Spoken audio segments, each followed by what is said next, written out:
The military cemetery at Gettysburg, Pennsylvania was dedicated on November 19, 1863.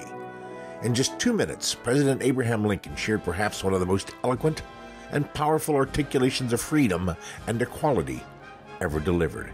In that horrific battle 4 months earlier, over 45,000 Americans were killed, wounded, or captured over a bloody 3-day period. The battle itself proved to be a turning point in the war. Lee's retreat from Gettysburg would mark the beginning of the decline of the Southern forces, which would never invade the North again. Then Pennsylvania Governor Andrew Curtin charged attorney David Wills to care for the dead at Gettysburg. In response, Wills bought a 17-acre pasture to make a cemetery for the 7,500 who had died there. At the dedication of the cemetery 4 months later, well-known orator Edward Everett was one of the keynote speakers and delivered a rousing 2-plus-hour speech.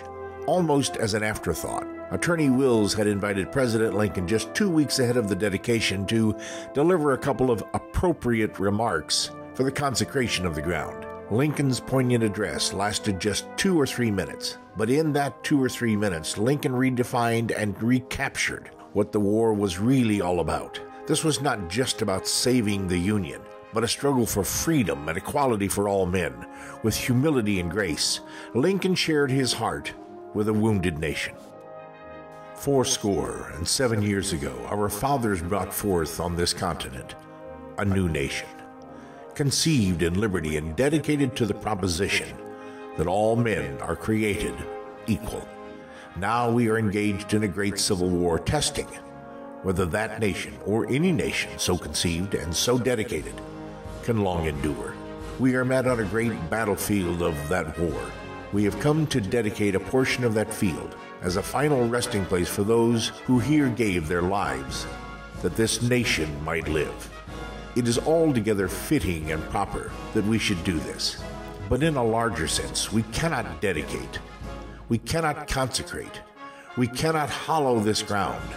The brave men, living and dead, who struggled here have consecrated it far above our poor power to add or detract.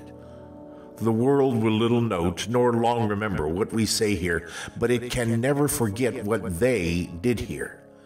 It is for us, the living, rather, to be dedicated here to the unfinished work which they who fought here have thus far so nobly advanced.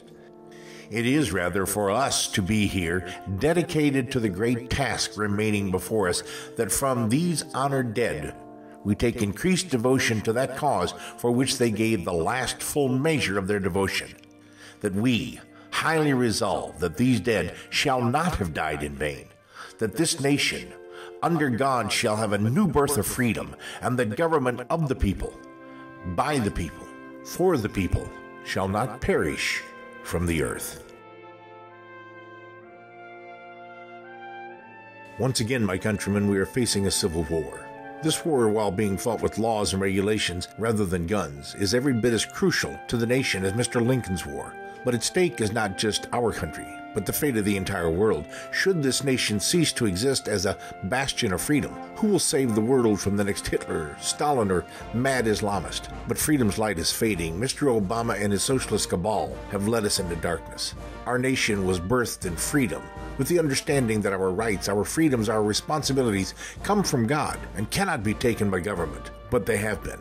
Will this land perish from the face of the earth? You and I will decide that over the next few months. If the Obama horde is not stopped, this will be the last generation of freedom, and America will have slipped away on our watch. Let this be the time of the third great awakening. Let this spiritual movement result in political action, lest we find ourselves enslaved in an Obama-led Orwellian nightmare. I implore you, my friends, return to the God of our fathers, the God of Abraham and Isaac and Jacob. Seek righteousness while it may be found. Together, we can pass freedom along to the next generation.